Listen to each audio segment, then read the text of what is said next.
Ano passado eu fiz um vídeo sobre o estado decadente da Califórnia atual e fiz a seguinte pergunta: como que um estado tão rico consegue ser tão pobre? Mas, como sabemos, apesar dos defeitos, que não são poucos, os Estados Unidos ainda são a nação mais poderosa do mundo. Muitos, incluindo o próprio Fórum Econômico Mundial, estão prevendo que até 2030 o domínio norte-americano chegará ao fim. Se essa previsão tem fundamento ou não é um assunto para um vídeo futuro, pois nesse vídeo eu quero falar sobre como o tio Sam chegou onde chegou. E não estou falando apenas de riqueza, como já vimos aqui no canal, em termos de poder de compra a países bem mais ricos que os Estados Unidos. Riqueza é importante, mas por si só não seria o bastante para sustentar a hegemonia norte-americana. Há uma série de fatores históricos, culturais e geográficos que fizeram toda a diferença para os Estados Unidos. Alguns desses fatores você até já ouviu falar, já outros talvez você não tenha parado para pensar a respeito. Quais são esses fatores e por que o país mais poderoso do mundo não é o Brasil, a China ou a Alemanha, e sim os Estados Unidos? Descubra tudo isso e mais aqui nesse vídeo. Esse é o canal Rafael Scapella e eu não vou pedir like e inscrição logo de cara, mas vou tentar conquistar tais gestos produzindo um conteúdo que te faça querer voltar sempre ao canal para assistir mais. E esse vídeo é patrocinado por mim mesmo, através do nosso curso Profissão Nômade. Trabalhar online não é algo só para nerd, gente jovem, sortuda ou gente que produz conteúdo para redes sociais. Há várias formas para você trabalhar e ganhar dinheiro pela internet. Saiba mais em profissãonomade.com.br. Mais detalhes no final do vídeo. Com planícies férteis, um clima temperado e rios facilmente navegáveis na costa leste, as colônias iniciais tiveram uma vantagem. Embora na época tal vantagem parecesse mais uma desvantagem, afinal ali não se podia cultivar o tão lucrativo ouro branco ou cana-de-açúcar. Mas se você já viu esse meu vídeo sobre por que o Brasil não virou uma superpotência, você já sabe que a impossibilidade de cultivar cana-de-açúcar nas colônias americanas do norte foi uma bênção disfarçada de maldição. Mas antes de prosseguirmos, é bom deixar algo bem claro. Os Estados Unidos são um país muito complexo. O canal Visão Libertária já fez uma série de 5 vídeos só para abordar o tema economia. Então não espere que eu consiga abranger tudo aqui nesse vídeo falando sobre os Estados Unidos em apenas 20 minutos. De fato, a maior parte desse texto aqui foi escrito pelo Liberold, o mesmo cara que escreveu esses textos para o Visão Libertária. O objetivo aqui é dar uma visão geral e explicar resumidamente como os Estados Unidos se tornaram o que eles são hoje. Estamos falando de um país com proporções continentais, sendo o terceiro ou o quarto maior país do mundo. Isso porque a China disputa o terceiro lugar com eles, dependendo, se você conta os territórios disputados com Índia, Taiwan, dentre outros. Claro, esse vasto território também abriga uma grande diversidade de recursos naturais. Ouro e petróleo são apenas alguns exemplos de riquezas naturais, além de solo fértil para a agricultura e a grande extensão marítima para a pesca. Mas, além do enorme tamanho, contando o Alasca e o Havaí, 2 costas enormes e todos os seus recursos naturais, há também o fator posição geográfica. Sim, o autor Jared Diamond já explicou em seu livro Armas, Germes e Aço por que países com clima temperado têm maior chance de se desenvolverem. Mas não é disso que eu estou falando aqui, eu me refiro ao isolacionismo geográfico que protegeu os Estados Unidos ao longo da história. Ao norte, os Estados Unidos têm um vizinho amigável e bem menos poderoso, tanto que nem precisa proteger sua fronteira com o Canadá, que, diga-se de passagem, é a maior fronteira desprotegida do mundo. Ao sul, um vizinho bem menos desenvolvido e sem condições de se tornar uma ameaça militar. Ao leste e ao oeste, oceanos enormes separando os Estados Unidos de qualquer inimigo em potencial. De fato, durante grandes conflitos como Primeira e Segunda Guerra Mundial, o país teve a sorte de estar a um oceano de distância dos conflitos, se dando ao luxo de permanecer neutro por um tempo e depois entrar num conflito travado bem longe de suas fronteiras. E é por isso que apenas 6 civis morreram nos Estados Unidos continental durante a Segunda Guerra, uma mulher e 5 crianças. Enquanto que na Alemanha, Rússia e China, o número de civis mortos foi de dezenas de milhões. Mas enfim, de volta à geografia. Essa geografia variável é bem utilizada pela facilidade de mudar entre os 50 estados do país. Você trabalha no ramo petrolífero? O Alasca tem grandes reservas e um bom custo de vida. Mas digamos que você não gosta muito do frio, então o Texas teria um clima mais ameno, enquanto também tem uma indústria de extração de ouro negro bem robusta. Agora, se sua praia é turismo, o Havaí tem praias paradisíacas e um forte setor hoteleiro. Mas se você prefere cidades grandes, a Flórida também recebe milhões de turistas todos os anos e tem algumas das maiores cidades do país. É sério, até se religião for um fator decisivo para você, o estado de Utah é mundialmente conhecido como a capital dos Mormons, já que 70% dos residentes praticam essa religião.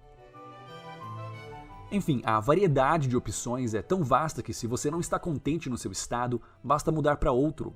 Esse processo é muito mais fácil que imigrar para outro país. E você deve estar pensando naquela burocracia para pedir o visto, mas essa facilidade vai desde o dinheiro que você não precisa converter até o idioma que se manterá o mesmo. Já na União Europeia, mesmo com livre circulação de pessoas, você pode falar uma língua e o seu vizinho outra completamente diferente. Enquanto isso, na China, um chinês pode ser um imigrante ilegal dentro do próprio país, apenas por trabalhar em uma cidade diferente de onde ele nasceu. Mas é claro, essa grande extensão também gera alguns problemas. Os furacões são uma ameaça constante na costa leste, enquanto que os terremotos são relativamente comuns na costa oeste, por estarem no chamado Círculo de Fogo do Pacífico, o que também explica os vários vulcões no Alasca e no Havaí. Além disso, essa vasta área também dificultava a comunicação entre os extremos do país.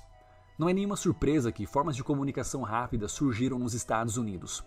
Na Europa, a maioria dos camponeses eram analfabetos, e mesmo se soubessem ler, não tinham dinheiro para enviar cartas para pessoas em outras cidades que provavelmente já falavam um outro idioma completamente diferente.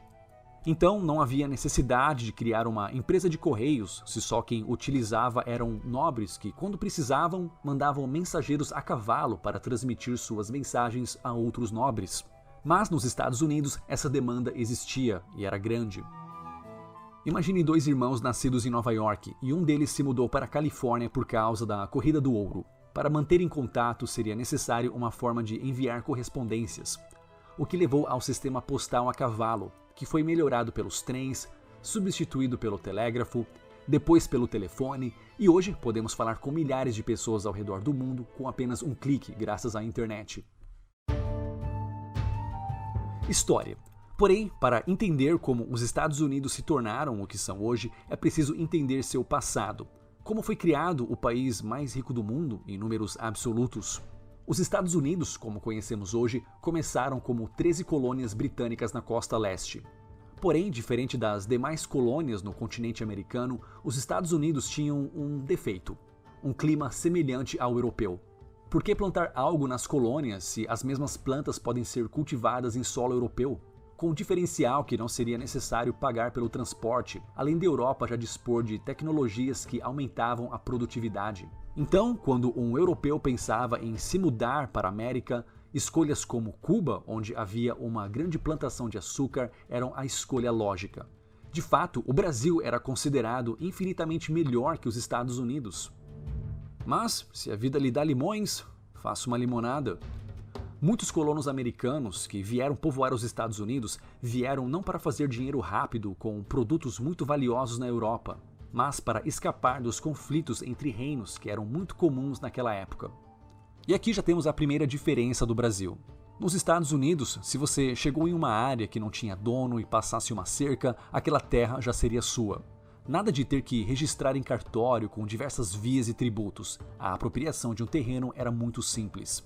Enquanto isso, no Brasil havia o sistema de sesmaria, onde o rei de Portugal indicava nobres para serem donos de uma grande extensão de terra. E para você conseguir uma propriedade, ainda que desabitada e nunca utilizada por ninguém, seria preciso uma concessão do sesmeiro. Ou seja, somente amigos do rei ou pessoas que pagassem muito poderiam realmente ser donos de terras.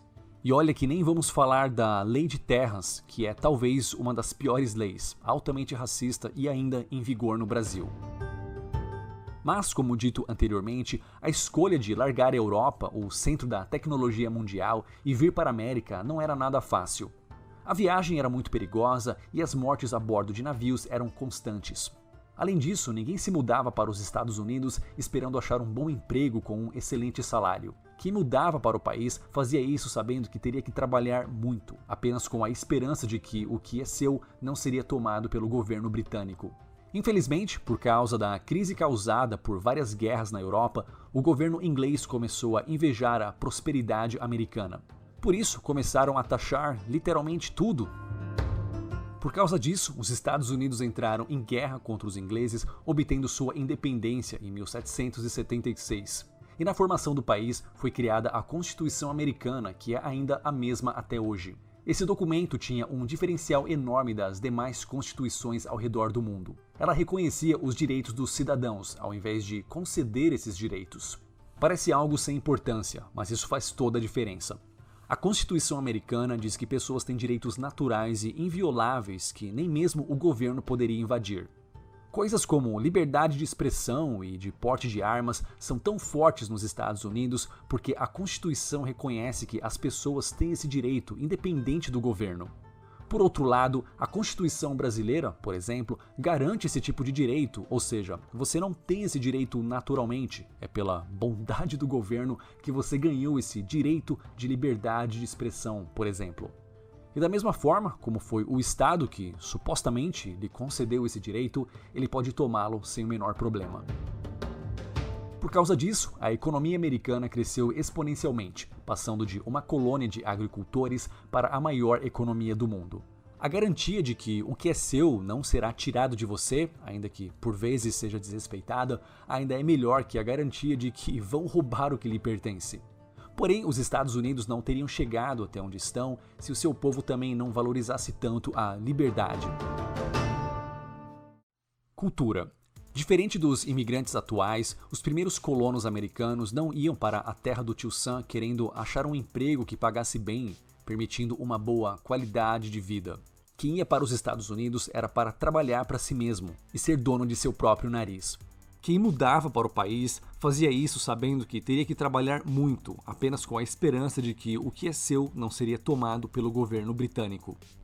Desde cedo, o trabalho braçal era visto com bons olhos, já que esse era o único jeito de crescer por aqui, pegando no pesado.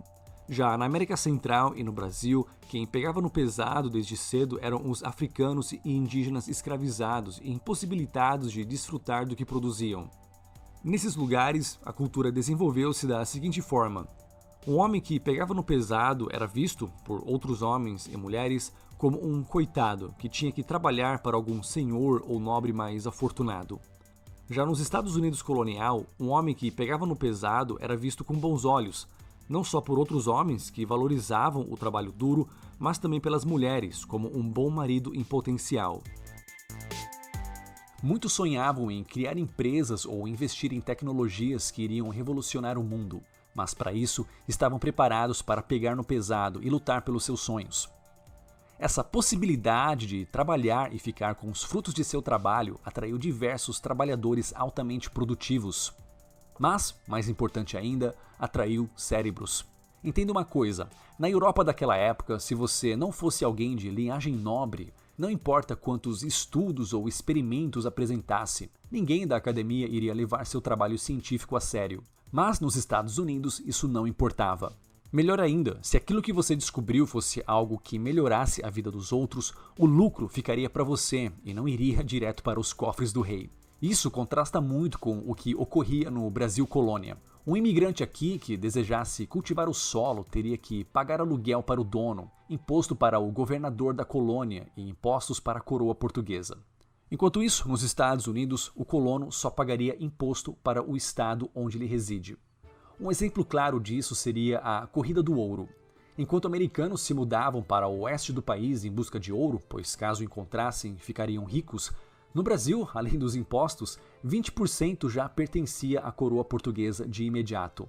E isso porque não estamos falando do Brasil atualmente, pois se você encontrar ouro no seu quintal, ele pertence à União e você no máximo vai receber um aluguel da área, enquanto a mineradora, com monopólio estatal, retira os minerais do solo. Graças a esse incentivo à exploração, o Oeste Selvagem deu origem ao estado mais rico do país, a Califórnia. Enquanto isso, no Brasil, apesar de estados como Goiás e Mato Grosso serem ricos em diamantes, o crescimento não passou de Minas Gerais, pois o extrativismo não compensava o trabalho, já que uma grande parte ficaria com o governo. De fato, foi preciso o governo pagar pessoas para se mudarem para Brasília, e eu acho que eu nem preciso dizer a opinião dos brasileiros em geral sobre a capital do país. E não me entendam mal, eu não estou insinuando nesse vídeo que o Brasil não se desenvolveu por causa da colonização portuguesa. Pelo contrário, meu argumento foi contrário a essa hipótese no vídeo porque o Brasil não se tornou uma superpotência. Os espanhóis e portugueses chegaram primeiro nesse jogo da colonização, tanto que eles pegaram as áreas mais lucrativas e deixaram os restos para os ingleses. Pode ter certeza que se os ingleses tivessem chegado primeiro, eles certamente apostariam no que era mais lucrativo na época, cultivar açúcar no Brasil. Hoje é muito fácil ler livros como Por que as Nações Fracassam, ou Armas, Germes e Aço, e fazer um vídeo resumindo por que o país X enriqueceu enquanto o país Y ficou na poeira. Porém, naquela época, nem os reis e seus conselheiros tinham essa informação. Em partes, as pessoas tomaram decisões com base no curto e médio prazo, migrando tendo em mente o seu futuro e o futuro de seus filhos nas próximas décadas, e não no futuro de um continente inteiro nos próximos séculos. É isso que nós seres humanos fazemos até hoje. Pessoas e empresas respondem a incentivos e investem seus recursos naquilo que elas acreditam que as trarão maiores e melhores resultados no futuro. Essa simples interação entre pessoas, respondendo a incentivos naturais, culturais ou até mesmo incentivos criados por uma autoridade central, pode moldar o destino de um continente inteiro, fazendo com que algumas nações prosperem enquanto outras fracassam. E por último, você pode se perguntar, ok, Rafael, mas os Estados Unidos já era. O país já foi poderoso, mas agora está com os dias contados. Ora, com tudo que vem acontecendo nos últimos anos, será mesmo que os Estados Unidos perderão o seu domínio global? E se sim, qual país vai substituí-lo? Esse vai ser o assunto do próximo vídeo. Bem, isso se o YouTube não restringir esse vídeo aqui também, igual ele fez com os meus vídeos do Afeganistão. Afinal, eu também sou movido a incentivos. E falando em incentivos... Pessoal, eu já tive muitos trabalhos na vida. Já trabalhei como garçom de fast food na periferia de São Paulo, já fui faxineiro no Canadá e depois trabalhei como redator técnico na Austrália. Em todos esses empregos, eu era obrigado a estar fisicamente presente num determinado local e horário. Até que entre 2014 e 2015 eu comecei a trabalhar de forma remota e isso mudou tudo. Eu comecei a trabalhar e viajar ao mesmo tempo como um nômade digital, não graças ao quanto eu ganhava, mas sim como eu ganhava dinheiro. Na época, muitos achavam que isso era papo furado, mas após a pandemia, empresas, pessoas e até políticos finalmente entenderam que o trabalho remoto veio para ficar. E há várias formas de ganhar dinheiro sério online, sem maracutaias ou esqueminhas de pirâmide. A ideia é que você não precise estar sempre no mesmo lugar para fazer o seu trabalho e ganhar o seu dinheiro, né? Então você é geograficamente independente. Esse sou eu falando sobre trabalho online e nomadismo digital em rede nacional. E agora quero falar sobre o assunto diretamente com você. Conheça o nosso curso Profissão Nômade. Mais detalhes no link abaixo em profissãonomade.com.br. E aqui estão dois vídeos relacionados. Você já ouviu falar no mapa do cocô? Então clique nesse vídeo e descubra o outro lado dos Estados Unidos. Ou então clique nesse vídeo aqui sobre o porquê que o Brasil não se tornou uma superpotência. Muito obrigado e até o próximo vídeo.